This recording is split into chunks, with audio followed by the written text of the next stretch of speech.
So what are you going to leave behind? I was in the midst of preparing a message for today, and I was working on something else, and I got distracted and was reminded that Prince, whose original name is Roger Nelson, but the old school Prince just released a new album on yesterday. And many of you remember Prince, his wonderful gift of music. Some of you may not know him. Most of us do. I wish I could call some of his songs, but the songs I know to call may not be appropriate to call right now. But Prince, the Purple Rain Prince, should I say, and the Prince of controversy, but the genius Prince, the musician, the genius, the one in whom it was only one of a kind. Of course, Prince died some years ago, but before dying, Prince recorded several pieces of music that never got released. And so once he died and they were able to get into his vault, what they discovered is that Prince still had some Prince masterpieces that eventually his estate decided that we have enough music here to release several albums post his death. In other words, Prince has been dead for some years now, and he just released a new album. Isn't that something? That this man is dead, no longer with us, but he left something valuable behind. I want to know, what is it that you are leaving behind? So many of us are consumed with living in the moment, and that we think that what we do is just measured by what we see now. But the reality of the matter is that everything you do now is a mark for your tomorrow. Every move you make now, it determines what happens to your tomorrow. It was Henry Cloud who once said that today can become the enemy of your tomorrow if you don't consider your tomorrow today. In other words, that if you are not thinking about your future, then today can be considered your enemy. You should not stress over your future. You should not be pulling your hair out over your future, because none of us know what tomorrow brings. But at the same time, God gives us vision. God gives us wisdom. God gives us ingenuity, that at least we ought to have a plan for our tomorrow. There comes a time when you got to think about what it is that you're going to leave behind. Jesus had to come to this kind of conclusion when it was just about time for his departure. And he shows up, you remember, among the disciples, and after he spent time healing and delivering and setting captives free, it came time for his departure, and he comes among the disciples and says to them, "Let not your heart be troubled. You believe in God, believe also in me. In my Father's house are many mansions. If it weren't out, so I would have told you." Go through that whole piece. But then he says, "Be ye comforted, for my peace I leave with you." Now, Jesus has physically departed, but yet he leaves with the disciples and us the power of his peace. What I'm trying to tell you is, even Jesus understood that you got to leave something behind. He left us his peace. Prince left music, and Jesus left peace. What I'm trying to tell you is that I'm so glad that he left us this peace, because that's the only way we're able to sustain today, is because what he left behind. I don't know what I would do if I didn't have his peace. The world has become so chaotic, and conditions have become so calamitous, that I'm so glad that we have his peace. What do you do when you live in a culture where peace seems to be hard to obtain? I mean, we have people who are stressing over whether to be vaccinated or not. And let me just go ahead and tell you, if you are not vaccinated on this call, you need to be vaccinated.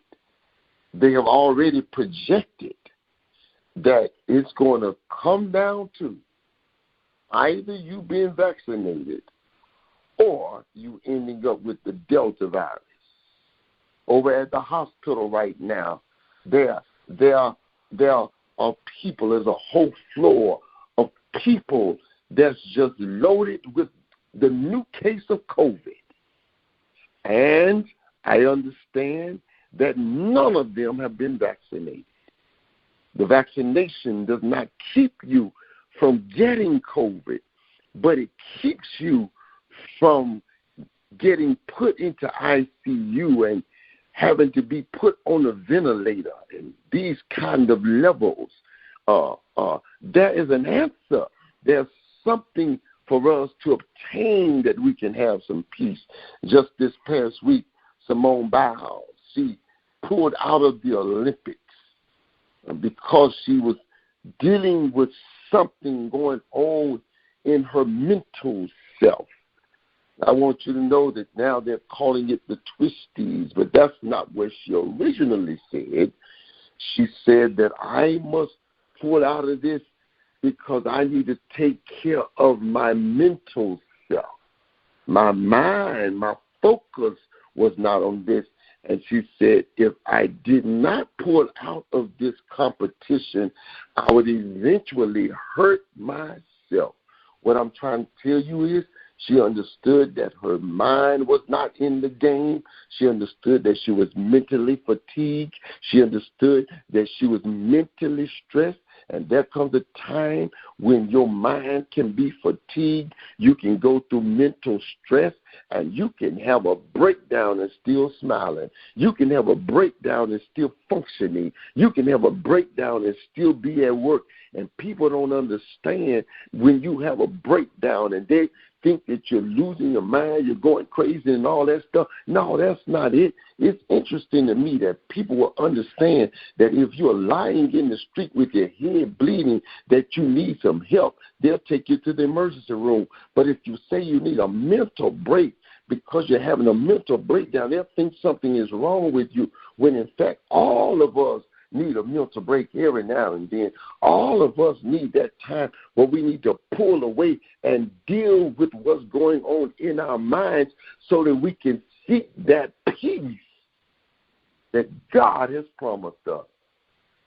Don't you know that Jesus said, I leave you peace, but if you don't steal away and learn how to get to that place where you can organize your mind and you can put some things together in your thinking, your mind can become so cluttered with what's on Facebook, what's on social media, what the new gossip is, what they're saying, what they're doing, and what the church is going to do, and what the preacher's going to say, and what your husband's going to say, what your wife's going to say, what your boyfriend is doing, why they ain't called, why they ain't showed up, why they didn't buy me this gift. You can clutter your mind. What's going on the job? They want me to learn this. They want me to learn that. They want me to go over here. They want me to go over there. You can get so cluttered. My children want to do this. They want to do that. They don't want to eat this. You can get so cluttered in your mind that you forget that God left us peace behind. But he said, my peace I leave with you.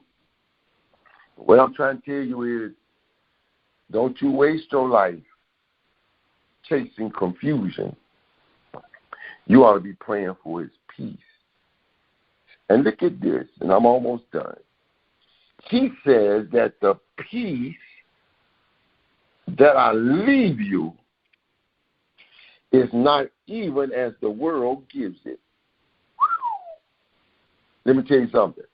There are many people who are relaxing right now at Cancun. They're relaxing at the beach. They're relaxing on a cruise somewhere. They're relaxing in their backyard in a hammock. There are people right now who are experiencing an element of peace. I might be talking about you. You might be listening to this while you're sitting there looking at blue water and white shores. And you might be saying, this is peace like a river. But let me tell you something. If you think that that's peace